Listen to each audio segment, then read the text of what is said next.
추미애 법무부 장관의 아들인 서모 씨의 특혜 휴가 논란과 관련한 소식입니다. 검찰이 당시 군 관계자와 당직 사병 등을 불러 조사했습니다. 바로 서울 동부지검으로 가보겠습니다. 박병현 기자, 그럼 오늘 부른 군 관계자가 모두 몇 명입니까? 예, 모두 3명입니다. 검찰은 오늘 오후 1시 A 대위와 B 대위를 불러 조사했습니다. 이 모두 추 장관의 아들 서모 씨가 근무했던 군부대의 간부들입니다. 오후 4시쯤엔 당시 당직 사병도 불러 조사했습니다. 이 사건을 처음 폭로한 사람입니다.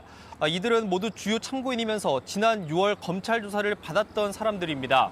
검찰은 이들을 상대로 서 씨가 휴가를 쓸 때 특혜가 받은 게 맞는 건지 다시 한번 확인한 것으로 보입니다. 네.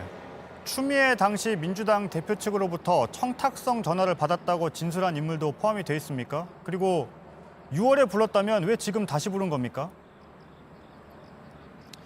예, 먼저 그 A대위가 전화를 받았다는 인물로 알려진 사람입니다. 이 당시 전화를 건 사람이 추 장관의 보좌진 중 한 명이라는 건데 이 부분도 오늘 검찰 조사에 포함된 것으로 보입니다. 지난 6월 이 A대위가 검찰 조사를 받을 때 이 추 장관의 측으로부터 전화를 받았다라는 취지의 진술을 했습니다. 그런데 검찰 조사에서 이 부분이 빠졌다는 의혹이 나왔습니다. 이 때문에 검찰은 이를 의식해 3명을 동시에 부른 것으로 보입니다. 주요 참고인 3명의 진술을 동시에 받으면 그만큼 더 증거 신빙성이 더 높아지기 때문입니다. 또 당시 당직 사병이 주장한 이 당시 휴가를 연장했다는 대위가 누군지 얼굴을 확인하는 작업도 했다고 합니다. 네, 그렇군요. 최근 야당에서는 특별수사본부 설치를 주장하고 있는데요. 검찰은 어떤 입장입니까? 그럴 가능성은 낮아 보입니다. 대검은 고려하고 있지 않다고 선을 그었습니다. 대신 수사팀을 더 보강했습니다. 기존 수사검사 1명 외에 이곳 동부지검 형사 1부 소속 검사와 이 사건을 원래 수사했던 검사 1명을 더 투입했습니다. 수사관 인력까지 포함하면 수사팀은 10명 남짓한 규모로 보입니다. 네, 한 가지 더요. 추 장관 측에선 오늘 고발장을 제출했는데요. 누구를 고발한 겁니까?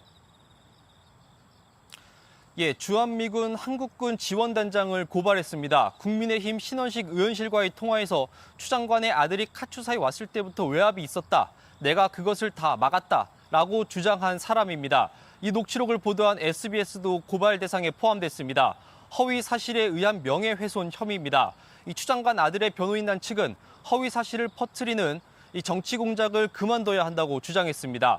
오늘 사진도 한 장 더 공개했습니다. 지금 화면에 보이는 사진입니다.